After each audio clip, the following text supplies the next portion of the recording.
Today we're going to do some TA on some charts you may not look at often, as well as go over news over the past week so you can stay up to date of what's happened in the market. So with that, let's go ahead and get started. So one of the first charts I like to look at is the Bitcoin dominance chart. And I like to look at it on a weekly time frame because the higher the time frame, the more reliable it is.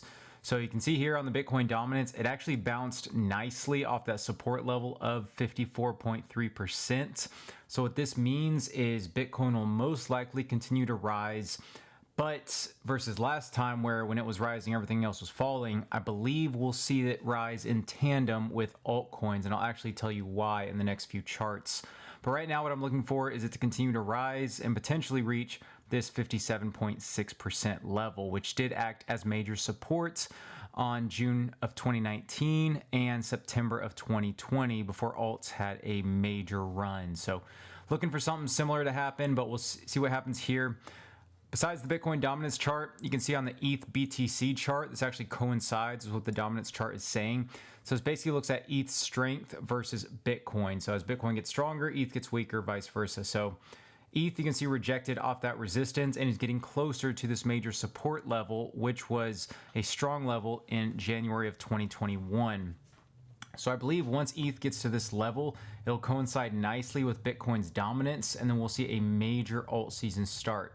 Now, this may be in a month, 2 months, 3 months, but again, eventually when we do reach this level, I believe we'll see some nice fireworks from alts on there.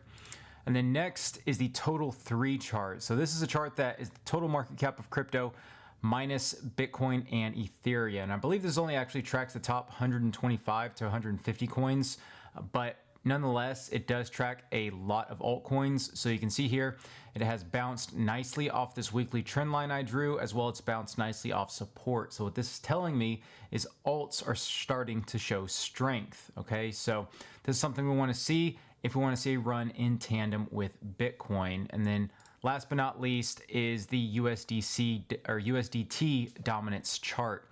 So this right now is actually reaching resistance, and this is really good because what it means is people are getting out of USDT and investing that into Bitcoin or altcoins. So this is something you want to see here, reaching that major resistance point from July of 2021 and February of 2022. So it's good to see right now we're reaching that, and it is forming that inverse candle there. So a nice little reversal candle, and it would not surprise me for us to have a few weeks of positive action. But again, waiting until this closes today before we make any major decisions. But it is good to see all three of these actually coming into confluence. And if they all do, and we actually close below this on the weekly, then we could see some nice fireworks in May, which I do believe we will see. Now, next, let's actually go over the Bitcoin chart. So the Bitcoin chart, it was up against daily resistance. You can see here, April of 2024, April 9th, and then it rejected again, April 11th, April 24th, and then again on April 30th. So just recently, it actually broke above that trend line, and it looks to be bouncing off it as support. So if this holds true, then we could see Bitcoin take a climb up to that 65.8K level and then revisit that 69K level. Because if you look at the weekly chart here, those are actually important levels from 2021. So you can see Bitcoin got to 66,000 on November of 2021. That's where it closed. So I'm watching that for resistance, and then also that 69K level. It was the previous all-time high again in November 2021. So that's why I'm watching these two levels as far as price appreciation. Now, next, looking at Ethereum. So Ethereum is actually bouncing nicely off support here on the weekly. So Ethereum, if we close above 3,100, I'm targeting 3,400 because it was support on May 25th. So looking for us to at least reach this level. Right now, the RSI is still curving down, but that may change as we close the weekly candle in about 2.5 hours. So again, watching this very closely and look for some further price appreciation for Ethereum if so. Next, let's go ahead and talk about the news. So if you aren't following me on Twitter at thecryptodata, definitely do so. Provide a lot of good alpha and share as much info as I can with you guys. So over the past week, we've had a lot of stuff happen. One of the big events was CZ. Unfortunately, he did get sentenced to prison, but the upside was it was only 4 months, which is actually, people have a lot of significance with him and the number 4, basically saying, you know, don't worry. That's kind of his whole thing. So it's kind of ironic that he did only get 4 months while he's flashing the 4. So I think the judge probably did that on purpose, maybe to send a message. Who knows? Maybe they're into memes too. But yeah, that was interesting to say the least. So he'll be in there for 4 months. And then we did have the FOMC meeting.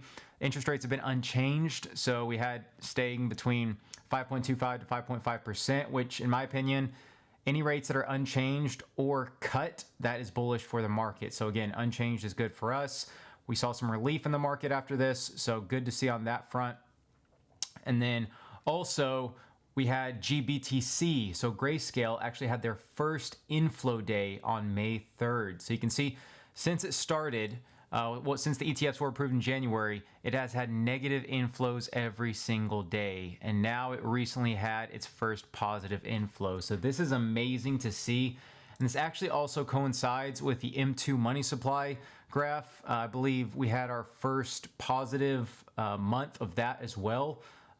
Since I want to say a year ago. So that was something that also coincided with this. But yeah, this is good to see here that Grayscale, one, just being net outflows, has finally turned to the upside. And we saw a lot of other of the institutions actually start to have inflows again. Some of them were stagnant, like IBIT, the BlackRock one, they were stagnant and now they've had inflows. So nice little change on that. And that's why I do think that we're not going to have a sell in May go away. I think we're actually going to have some good action. Probably have some chop, at least for the next week or two. But there are going to be treasury buybacks on May 29th, I believe, for the government in the United States. So keep an eye on that. That'll cause a lot of catalysts as well and some good stimulus for the market. And then last but not least, we had FRIENDTECH finally launched. So FRIENDTECH V2 finally launched. And for anyone who isn't tracking it, there was a lot of controversy with the initial launch. So just opening the chart here, you can see a lot of people had trouble claiming their tokens at the beginning. So basically what happened was you had a run up of tokens because in order to get into these different clubs that FRIENDTECH has started with V2, you have to use friend tokens. So a lot of people were buying tokens and just speculating in general on the friend token. So we had a massive price appreciation and then we had a massive dump as people were finally able to redeem. And we actually had a low below $1. So a lot of the big KOLs, they actually sold below $1 here. And since then, we've actually had a nice rise. So people like Ansem are promoting FRIENDTECH, Saka are promoting FRIENDTECH. A lot of big influencers are promoting FRIENDTECH now. And one of the reasons is because the token is technically deflationary. So in order to get in these clubs, you have to hold friend token. So it's kind of a soft, you could say a soft hold or a soft staking, whatever you want to call it. But basically it's to where they lock in those tokens, FRIENDTECH gets a portion, and then anyone who's providing LP gets a portion as well. But this is what I'm thinking for the charts. Again, any combination of this, I do think eventually we will revisit this level here around $8. Expecting some profit taking between $4 and $5. A lot of people are targeting that. But it is good to see at least the token is appreciating now. It was 100% community dropped. So this is one of the few things where there's a lot of controversy of VCs and KOLs getting all the tokens behind the scenes. But now basically anyone who participated early on got their tokens as well. So that's something good to see. Definitely keep an eye on FRIENDTECH and the friend token because there is a lot of threads coming out about it on how, again, being settled in friend for a lot of these different clubs. There's a lot of utility for the token basically, and a lot of really a lot higher chance of it appreciating in value. So just something to keep in mind there.